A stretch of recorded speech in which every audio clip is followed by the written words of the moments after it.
अगर वरुण पुरोहित भी कुछ जोड़ना चाहते हैं फिर मैं कुछ आंकड़े दिखाऊंगी। वरुण पुरोहित जी बोलिए। निश्चित तौर पर जी मैंने तो ट्वीट भी किया था, हर कोई, मैंने कह रहा हूँ ना, कोई भी बाहर से आकर के कोई पत्रकार बन रहा है, कोई एडवाइजर बन रहा है, कांग्रेस को ऐसा करना चाहिए, ऐसा करना चाहिए, इसीलिए तो सेंट्रल सिस्टम की बात की मैंने। अब मैं कह रहा हूँ, मैं लोकसभा चुनाव से कह रहा हूँ, अलायंस करने की कांग्रेस को जरूरत नहीं है, पूरा देश कांग्रेस को चाहता है। आम आदमी पार्टी क्या करती है, हरियाणा में अगर टिकट सही दे देती कांग्रेस पार्टी, दिल्ली से बैठे बैठे जो मैंने कहा ना, तो बैठे गैर कांग्रेस विचारधारा के लोग, वो टिकटें दे देते हैं, इसलिए कांग्रेस हार रही है। कांग्रेस पूरे देश में आ सकती है वापस, अलायंस करने की जरूरत नहीं है किसी से। आज बंगाल में खत्म हो गई, सब जगह खत्म हो रही है, इसीलिए किस बात का अलायंस? थर्ड फ्रंट ही तो सारा वोट कांग्रेस का खा रहा है, जरूरत क्या है कांग्रेस पार्टी? चलिए सुरेंद्र जी, इतने सारे आपके वेल विशर्स हैं, इस पैनल में सलाह ही सलाह की भरमार आपके लिए हो रही है। मैं उसमें एक आंकड़ा भी जोड़ देती हूं, क्योंकि अभी बात हुई हरियाणा और आम आदमी पार्टी की। कम से कम ऐसी 5 सीटें हैं जहां पर जो मार्जिन था जिससे कांग्रेस हारी भारतीय जनता पार्टी से या आईएनएलडी से, उससे ज्यादा या उतने ही वोट आम आदमी पार्टी ने काट लिए। उनको 2% से कम वोट शेयर मिला है। पर आप ये सीटें देखिए, डबवाली की सीट थी, आईएनएलडी ने जीत ली, कांग्रेस वहां पे हारी, हार का अंतर था 600 और आम आदमी पार्टी ले गई 6000 वोट। असंध में भी वही हुआ, इसलिए शमशेर गोगी इतने नाराज चल रहे हैं। भाजपा वो सीट जीती, हार का अंतर था 2000 वोटों से थोड़ा सा ज्यादा, 4000 वोट खींच लिए आम आदमी पार्टी ने।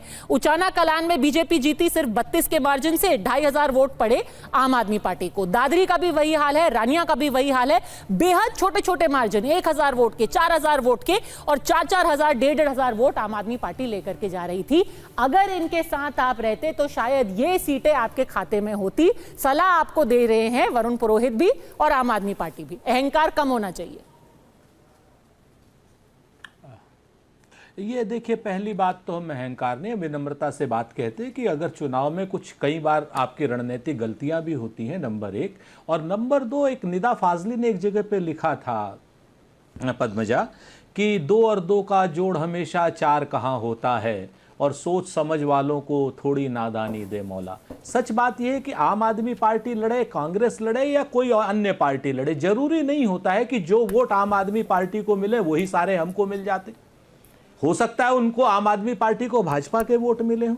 देखिए, ये सारी चीजें विश्लेषण की हैं, हम इसमें ना तो हाँ कहते ना कहते। ये बात अपने आप में सच है कि जो भी हमारी रणनीति होनी चाहिए, वो रणनीति में शायद कोई थोड़ी बहुत 1-2 कमियां रह गई, जिसकी वजह से हमें आज इतना इस हार का सामना करना पड़ा।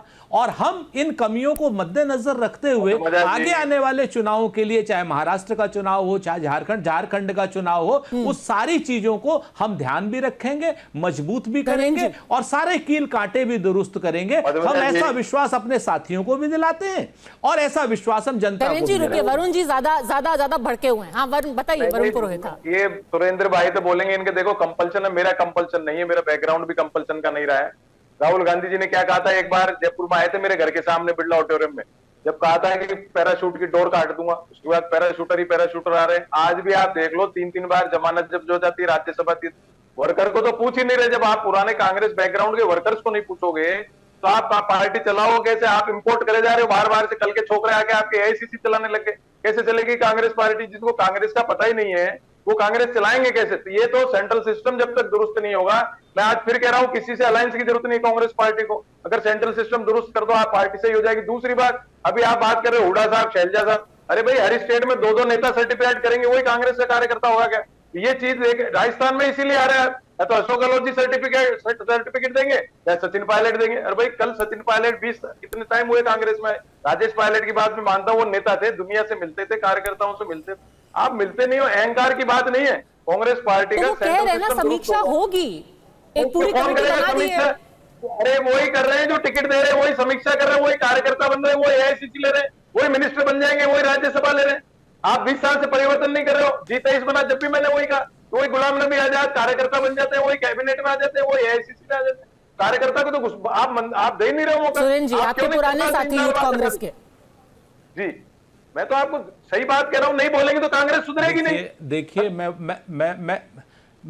मैं वरुण भाई की भी भावनाओं को अपना पूरा सम्मान देता हूं, लेकिन वरुण भाई अगर आप देखेंगे, जब से राहुल गांधी जी और मल्लिकार्जुन खड़गे साहब ने टेक ओवर किया, आप देखिए राजनीति में कहां हमने कार्यकर्ताओं को महत्व नहीं दिया। आप हमें बताइए, सिद्धरमैया साहब चीफ मिनिस्टर हैं, आप बताओ राहुल गांधी जी कब मिलते हैं वर्कर से? खड़गे जी कौन से वर्कर से मिलते हैं? गुस्सा थोड़ी गुस्से है, से मेरे काम को फर्क पड़ रहा है। गुस्से से काम मैं तो गुस्से से संपन्न काम वाले नहीं देने से चलेगा। सारे 2 कितना मिनट परेशान होता है। सुनिए ना, सुनिए भाई। नहीं, Padmaja, allow me to answer. हाँ बोलिए। मैं दो बातें कहता हूं। जो आदमी ये कहता है कि राहुल गांधी जी वर्कर से नहीं मिलते हैं, तो वो हाईली मिसप्लेस्ड हैं। राहुल गांधी जी हर वर्कर तो छोड़ दीजिए, राहुल गांधी जी तो लोगों की छोटी छोटी दुकानों में जाके मिल रहे हैं, मजदूरों से मिल रहे हैं, क्या नाम लोहारों से मिल रहे हैं, सुनारों से मिल रहे हैं। किससे नहीं मिल रहे हैं राहुल गांधी जी? राहुल गांधी तो समाज के आखिरी व्यक्ति तक से राहुल गांधी जी के दरवाजे पूरी तरीके से खुले हुए हैं।